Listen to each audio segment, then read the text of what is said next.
Assalamualaikum warahmatullahi wabarakatuh. Apa kabar sahabat Ukhuwah Islamiyah? Semoga tetap dalam lindungan Allah Subhanahu wa Ta'ala serta dilancarkan segala urusan-urusan kita. Tidak lupa saya aturkan minal aidin wal faizin, mohon maaf lahir dan batin. Nah, dalam video pembahasan kali ini saya akan menanggapi video dari Chris BK yang mengangkat topik Islam disebarkan dengan perang dan kekerasan. Benarkah seperti itu? Nah, bagaimana videonya? Mari kita lihat bersama.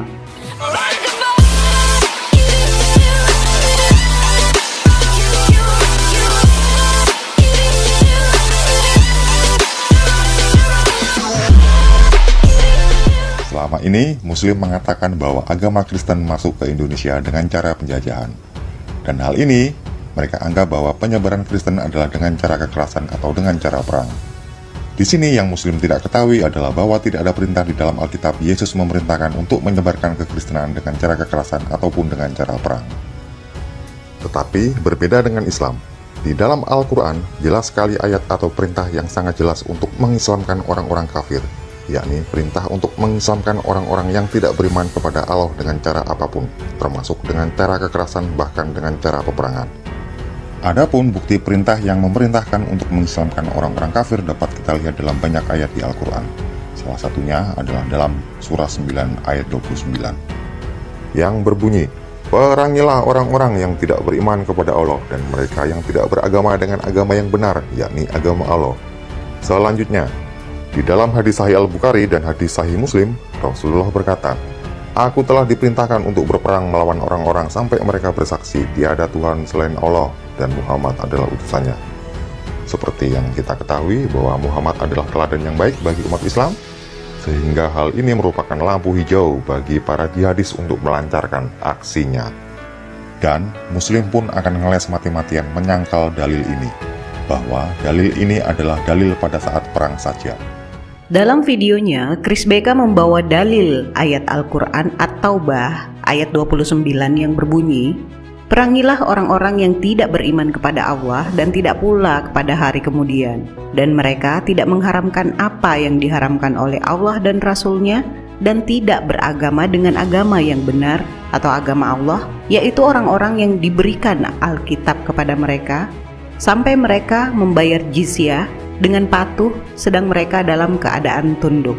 Dan hadis yang disertakan adalah Rasulullah Shallallahu Alaihi Wasallam bersabda, "Aku diperintahkan untuk memerangi manusia hingga mereka bersaksi tidak ada ilah atau Tuhan kecuali Allah, dan bahwa sesungguhnya Muhammad adalah utusan Allah, menegakkan sholat, menunaikan zakat. Jika mereka melakukan yang demikian, maka mereka telah memelihara darah dan harta mereka dariku kecuali dengan hak Islam dan perhitungan mereka pada Allah." Hadis riwayat Bukhari dan Muslim. Setelah melihat ayat dan hadis tersebut, tentu seperti yang telah saya katakan berulang-ulang bahwa dalam memahami dan menafsirkan ayat Al-Quran, tidak serta-merta langsung mengklaimnya secara mentah, apalagi hanya dengan modal kopas saja. Ini metode yang sangat-sangat keliru, dan mungkin Chris BK hanya bermodalkan metode tersebut. Kesalahan dia adalah mengabaikan ayat Al-Quran yang menjelaskan siapa orang yang harus diperangi, orang Islam, dan siapa yang tidak. Ini memang mengindikasikan bahwa tujuan Chris BK mendiskreditkan Islam dengan balutan ketidakjujuran. Penjelasan tentang hal ini terdapat dalam Al-Quran surah Al-Mumtahanah ayat 8-9 yang berbunyi, "Allah tidak melarang kamu berbuat baik dan adil terhadap orang-orang yang tidak memerangi kamu dalam agama dan tidak mengusir kamu dari kampung-kampungmu. Sebab Allah senang kepada orang-orang yang adil. Allah hanya melarang kamu bersahabat dengan orang-orang yang memerangi kamu dalam agama dan mengusir kamu dari kampung-kampungmu dan saling bantu-membantu untuk mengusir kamu. Barang siapa bersahabat dengan mereka, maka mereka itu adalah orang-orang yang zalim." Sudah jelas dari ayat di atas bahwa mereka yang harus diperangi orang Islam adalah orang-orang non-Muslim yang memerangi orang Islam. Ketika zaman Rasulullah Shallallahu Alaihi Wasallam, mereka adalah kaum kafir Quraisy dan yang membantu kafir Quraisy dalam memerangi Rasulullah Shallallahu Alaihi Wasallam dan pengikutnya. Mereka kaum kafir Quraisy telah menyakiti orang-orang Islam dan mengusir orang-orang Islam dari kampung halaman mereka. Mereka inilah yang dimaksud dalam Al-Quran surah At-Taubah ayat 29.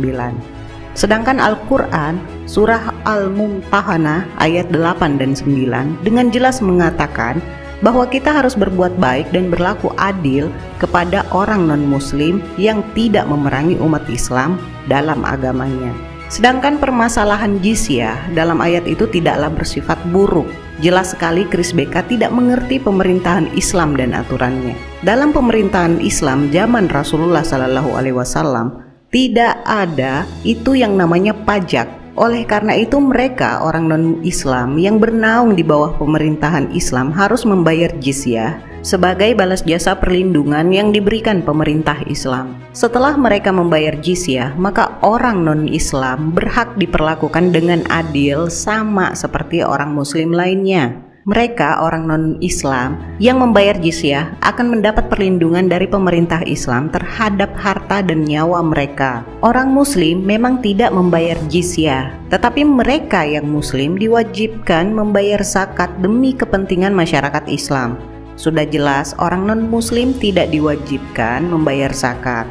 Jadi dalam pemerintahan Islam baik muslim dan non-muslim jelas diperlakukan secara adil. Sedangkan maksud dari hadis Bukhari dan Muslim tersebut adalah sebetulnya ingin menjelaskan bahwa Nabi dibolehkan untuk membunuh dalam peperangan. Kalau ada musuh yang melafalkan 2 kalimat syahadat dalam perang, tidak boleh membunuhnya. Ingat situasinya peperangan. Tapi kalau dalam situasi damai tidak boleh membunuh salah seorang pun, baik muslim dan non-muslim.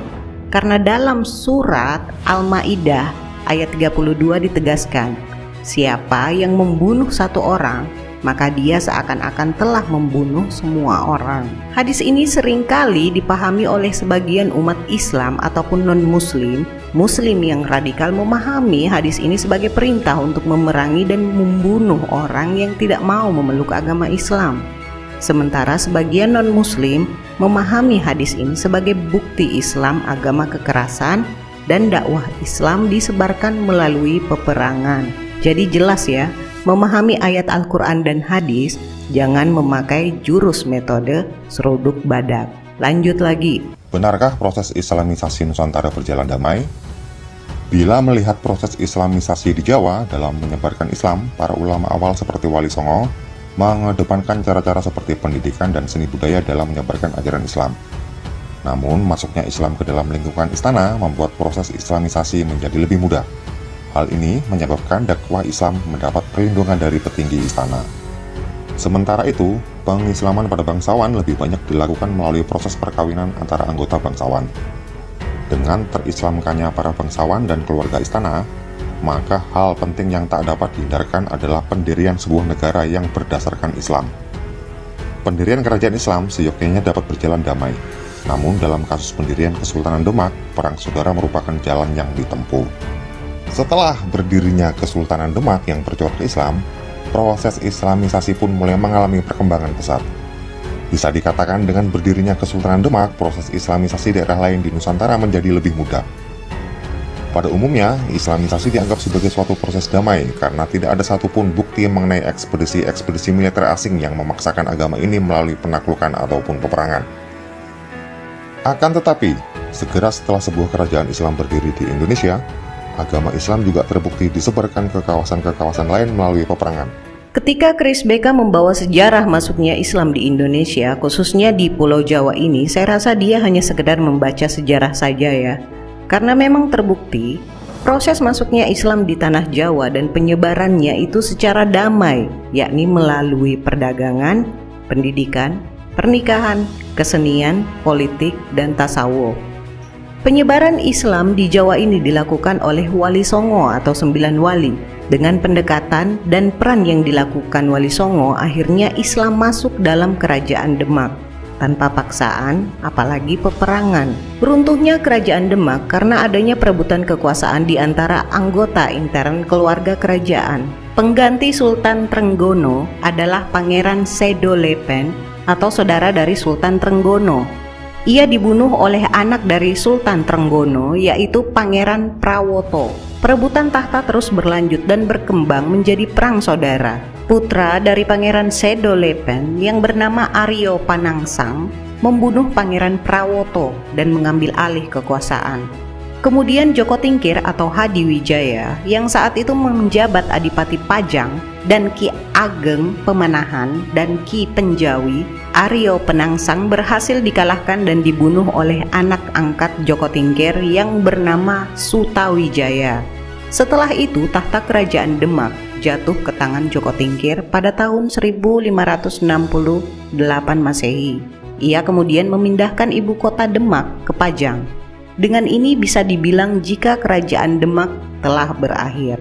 Jadi jelas ya, Islam masuk ke tanah Jawa bukan dengan peperangan. Lanjut lagi. Agama Islam juga terbukti disebarkan ke kawasan-kawasan lain melalui peperangan. Sebelum Kesultanan Demak berdiri, Samudra Pasai dan Brunei yang telah menjadi Kesultanan Islam terlebih dahulu belum mampu menyebarkan Islam ke penjuru Nusantara. Penyebabnya adalah masih kuatnya dominasi Majapahit atas perairan Nusantara. Namun, setelah Majapahit runtuh, menjadi kebangkitan baru bagi penyebaran Islam di Indonesia. Dan ketika kerajaan Islam sudah unggul, ayat Al-Quran pun dijalankan. Di dalam surah 47 ayat 35 dikatakan, "Maka janganlah kamu lemah dan mengajak damai, karena kamulah yang lebih unggul, dan Allah pun beserta kamu, dan Dia tidak akan mengurangi segala amalmu." Arti ayat ini, ketika kamu unggul, maka janganlah kamu mencari damai. Atau, kamu boleh mengajak damai ketika kamu tidak unggul. Kita melompat lagi ke Aceh. Masuknya Islam ke Indonesia adalah melalui perdagangan. Para Muslim dari Timur Tengah dan India tidak hanya memiliki tujuan untuk berdagang saat datang, mereka juga mengemban misi untuk menyebarkan Islam. Keberhasilan mereka terbukti dengan berdirinya Kerajaan Samudra Pasai, sebuah kerajaan Islam yang didirikan pada tahun 1267, lebih dulu dibanding berdirinya dinasti Utsmani Turki. Kerajaan ini terletak di Loksemawe, Aceh. Keberadaan kerajaan ini memiliki arti yang sangat penting bagi perkembangan Islam di Nusantara selanjutnya. Sang pendiri Samudra Pasai adalah seorang Muslim yang bernama Marah Silu yang bergelar Sultan Malik As-Saleh. Karena kemakmuran serta perekonomian yang berkembang pesat menimbulkan ambisi bagi kerajaan Majapahit untuk menyerang kerajaan Samudra Pasai yang akhirnya kerajaan Majapahit gagal. Runtuhnya kerajaan Samudra Pasai berawal karena perang saudara dan akhirnya pada tahun 1521 Samudra Pasai jatuh ke tangan Portugal. Jadi jelas ya, kerajaan Majapahitlah yang mulai menyerang karena ambisi menguasai, walaupun itu gagal dan akhirnya jatuh ke tangan penjajah. Dan mengenai surah Muhammad ayat 35 yang diklaim oleh Chris BK akan saya bahas nanti dalam rangkuman pembahasan ini. Lanjut lagi. Dan hasilnya pun di dalam bukunya yang berjudul Hindu-Javanese Tengger Tradition and Islam, Robert W. Hefner menjelaskan bahwa pada abad ke-16 kerajaan Majapahit yang mulai melemah dan mengalami serangan dari kerajaan Islam yang dipimpin oleh Raden Patah, dikatakan banyak orang Majapahit yang menyelamatkan diri dari invasi pengislaman yang dilakukan oleh kerajaan Islam. Sebagian masyarakat Majapahit mengungsi menuju Pulau Bali, sebagian lainnya memilih untuk menempati sebuah kawasan pegunungan di Jawa Timur, mengisolasi diri dari pengaruh luar. Berikutnya, apakah benar runtuhnya kerajaan Majapahit akibat serangan dari Islam yang dipimpin oleh Raden Patah? Sepeninggal Raja Hayam Wuruk dan Patih Gajah Mada, Majapahit mulai meredup. Sebelum menjadi semakin lemah akibat menguatnya kekuatan Islam Demak, pertentangan di tengah keluarga kerajaan telah lebih dulu membuat Majapahit goyah. Sumber tradisi menyebut Majapahit runtuh tahun 1478 pada masa pemerintahan Girindra Wardana akibat serangan kerajaan Islam Demak. Tahun itu berdasarkan Chandra Sengkala Serat Kanda yang menyebut Sirna Ilang Kertaning Bumi yang berarti 1400 Saka atau 1478 Masehi. Padahal setelah itu masih ada bukti-bukti sejarah yang menunjukkan Majapahit masih ada. Dalam masa akhir Majapahit, Arkeolog dan epigraf Hasan Jafar menyebutkan adanya prasasti-prasasti dari Raja Girindrawardhana pada masa pemerintahan Girindrawardhana antara tahun 1408 sampai 1433 Saka. Juga masih ada kegiatan pembangunan tempat suci bercorak Hindu di lereng Gunung Penanggungan. Hasan menafsirkan bahwa apa yang disimpulkan dalam Candra Sengkala itu lebih menunjukkan peristiwa gugurnya Bre Kertabumi di Kedaton akibat serangan Girindrawardhana. Soal kapan runtuhnya Majapahit, petunjuk lain bisa diambil dari berita Antonio Pigafetta, seorang penjelajah Venesia, Italia. Pigafetta menyebut Pati Unus sebagai Raja Majapahit yang sangat berkuasa ketika masih hidup. Pati Unus meninggal pada tahun 1521. Kami berpendapat antara tahun 1518 sampai 1521. Kira-kira pada tahun 1519, Pati Unus telah menguasai kerajaan Majapahit, tulis Jafar. Dengan dikuasainya Majapahit oleh Pati Unus, kerajaan itu telah hilang kedaulatannya, maka tahun 1519 bisa dianggap sebagai saat keruntuhan Majapahit yang sebenarnya. Meskipun begitu, penyebab keruntuhannya dapat dipandang bukan hanya akibat serangan Demak, tapi adanya perebutan kekuasaan antara keluarga raja. Jafar berpendapat tindakan Pati Unus sebagai penguasa Demak dapat dipandang sebagai perjuangan seorang penguasa daerah untuk menguasai Majapahit, sebab Demak merupakan salah satu daerah kekuasaan Majapahit.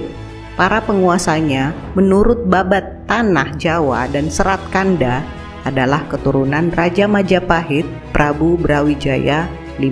Raden Patah, pendiri kerajaan Islam Demak, adalah anak Prabu Brawijaya, raja terakhir Majapahit. Oleh karena itu, serangan Pati Unus, anak Raden Patah, dapat dianggap sebagai upaya keturunan Raja Majapahit merebut haknya atas tahta kerajaan. Ini menimbulkan polemik Islam menyerang Hindu, padahal didahului hal yang lebih mendasar, yakni perebutan kekuasaan terah raja. Selain perebutan kekuasaan, faktor agama tidak bisa dikesampingkan sebagai pendorong runtuhnya kerajaan besar itu.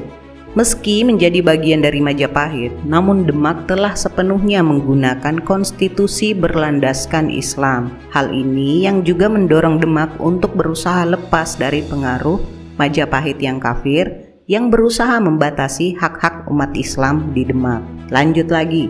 Selanjutnya, lain di Jawa, lain pula di Sulawesi. Pengislaman Sulawesi bermula sejak terislamkannya kerajaan Goa.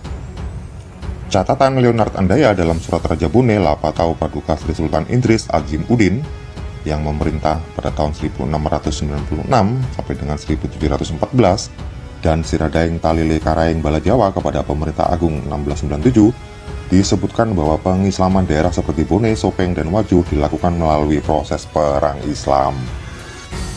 Tentunya perang yang dilakukan juga merupakan kepentingan kesultanan dengan menganggap diri mereka sendiri adalah wali Allah. Sehingga dari sini saja sudah dapat membuktikan bahwa Islam juga disebarkan melalui peperangan melawan raja-raja Bugis di Sulawesi yang menolak Islam. Menurut Profesor Dr. Ahmad M. Sewang dalam Islamisasi Kerajaan Goa abad ke-16 sampai abad 17, Sultan Alauddin kemudian mengeluarkan dekret pada 9 November 1607 di hadapan jemaah sholat Jumat bahwa kerajaan Goa sebagai kerajaan Islam dan pusat Islamisasi di Sulawesi Selatan. Islam menjadi agama kerajaan dan agama masyarakat. Untuk merealisasikan dekret itu, Sultan Alauddin mengirim utusan ke kerajaan-kerajaan tetangga dengan membawa hadiah untuk para raja. Kerajaan-kerajaan yang menyambut baik antara lain Sawito, Balanipa di Mandar, Bantaeng, dan Selayar. Selain dengan jalan damai, menurut Ahmad, penyebaran Islam juga dilakukan dengan peperangan. 3 kerajaan Bugis, Bone, Wajo, dan Sopeng yang tergabung dalam aliansi Telun Pocoe atau 3 kerajaan besar, persekutuan untuk menghadapi kerajaan Makassar menolak seruan agar memeluk Islam. Maka pecahlah perang antara kerajaan Makassar yang terdiri dari kerajaan Goa dan Tallo melawan kerajaan Bugis yang terdiri dari kerajaan Bone, Sopeng, dan Wajo. Menurut Lontara Bugis, perang itu disebut musuh seleng atau perang pengislaman yang oleh antropolog Prancis Christian Pelleras, penulis manusia Bugis, diterjemahkan sebagai Islamic War. Meskipun terjadi perang dengan raja-raja Bugis yang menolak ajakan pengislaman akibat kesalahpahaman, saya ulang, akibat kesalahpahaman, Goa senantiasa tetap menyebarkan Islam menurut prinsip dakwah Islamiyah. Bagi masyarakat Bugis, perang itu dianggap sebagai musuh seleng atau perang pengislaman yang menyimpan banyak korban dan dendam, tulis Profesor Dr. Abu Hamid dalam biografi ulama Sulawesi Selatan, Syekh Yusuf, seorang ulama, seorang pejuang. Jadi sebetulnya Telun Pocowe ini menaruh dendam karena penyebaran Islam semakin pesat dan tanpa paksaan, sehingga mereka menyatakan perang terhadap kerajaan Goa dan aliansinya. Hal ini dapat dibuktikan bahwa jika kerajaan Goa memaksakan penyebaran Islam dengan menyerang, tentu Tanah Toraja tidak akan terlepas dari serangan, bukan? Seperti yang tercatat di atas, mengapa Sultan Alauddin harus mengutus dan membawa hadiah? Kok nggak langsung diperangi saja? Beliau hanya menawarkan untuk masuk Islam, tetapi dianggap pemaksaan oleh aliansi Telun Pocowe. Inilah kesalahpahaman yang dimaksud. Jadi sangat jelas di sini bahwa tiga kerajaan Bugis, yakni Bone, Wajo, dan Sopeng, bersekutu untuk memerangi Islam. Nah, dari kesemuanya bukti-bukti sejarah masuknya Islam di Nusantara sangat jelas dengan damai, bukan dengan peperangan. Jadi Chris BK di sini jangan asal mengutip sejarah tanpa tahu latar belakang dari suatu sejarah dan mengenai ayat Al-Quran yang dikutip oleh Chris BK dan beranggapan ketika Islam telah unggul, maka janganlah kamu mengajak damai. Baiklah, mari kita bahas ayat tersebut. Al-Quran Surah Muhammad ayat 35 yang berbunyi, "Maka janganlah kamu lemah dan mengajak damai, karena kamulah yang lebih unggul dan Allah pun beserta kamu, dan Dia tidak akan mengurangi segala amalmu." Sebenarnya jika Chris BK mau bijak menelaah dan memahami ayat ini, saya yakin otaknya akan berubah. Kenapa? Egoisme dalam hal ini sangat masuk akal. Kenapa saya katakan seperti itu? Kita tidak perlu dulu masuk ke Islam. Contoh dalam hal egoisme nasionalisme. Ketika Indonesia telah merdeka dan unggul, apakah Indonesia mau dijajah kembali seperti dulu? Jawabannya jelas tidak. Indonesia pasti akan mempertahankan dan membentengi mati-matian agar tidak kembali dijajah. Nah, kita persempit lagi dalam hal agama. Yahudi sebagai bangsa pilihan merasa unggul dari semua bangsa dan agama. Anda bisa bertanya kepada mereka, apakah ketika unggul sebagai bangsa pilihan, dia tidak mau mempertahankan keunggulannya itu? Jelas, Yahudi akan mempertahankan mati-matian keunggulannya. Egoisme dalam Kristen apa? Mereka merasa sangat unggul sebagai umat yang pasti diselamatkan. Benar apa betul? Kita lihat lagi eksklusivitas Vatikan dengan segala egoisme aturan yang dibuatnya. Apa ini semua terlewat oleh Chris BK? Bahkan Tuhan pun sangat maha egois. Karena kita sebagai ciptaannya tidak boleh menyamakan Dia dengan sesuatu apapun, karena Dialah yang maha unggul. Jadi, apakah ayat tersebut keliru? Kan enggak. Tinggal pemahaman Anda menempatkan konteks ayat tersebut, dan sekali lagi Anda jangan memakai metode seruduk badak akibat kebencian yang tertanam dalam otak Anda terhadap Islam. Oke, lanjut lagi. Sekarang mari kita counter balik ajaran mereka. Sebagaimana yang kita ketahui bahwa darah adalah basic ajaran mereka. Apa itu? Yakni darah Yesus sebagai bentuk pengorbanannya dalam penyaliban untuk misi penebusan. Jadi mulai dari awal saja doktrin Kristen sudah diawali dengan darah. Mereka harus mengorbankan darah seseorang untuk menciptakan dogma keselamatan. Tidak berhenti di situ. Sebelumnya saya ingatkan misi mereka, yakni Gold, Glory, dan Gospel atau 3G yang dibawa oleh penjajah. Sudah bertahun-tahun lamanya sejak Laut Tengah menjadi pusat perdagangan internasional antara para pedagang dari barat dan timur. Salah satu barang utama atau komoditinya adalah rempah-rempah. Para pedagang dari barat atau orang-orang Eropa itu mendapatkan rempah-rempah dengan harga lebih terjangkau. setelah jatuhnya Konstantinopel di tahun 1453 ke tangan Turki Utsmani, akses bangsa-bangsa Eropa untuk mendapatkan rempah-rempah yang lebih murah di kawasan Laut Tengah menjadi sangat tertutup. Harga rempah-rempah naik sangat tinggi di pasar Eropa. Oleh karena itu, mereka berusaha mencari dan menemukan daerah-daerah penghasil rempah-rempah ke timur. Mulailah masa petualangan, penjelajahan, dan penemuan wilayah baru di belahan dunia lain.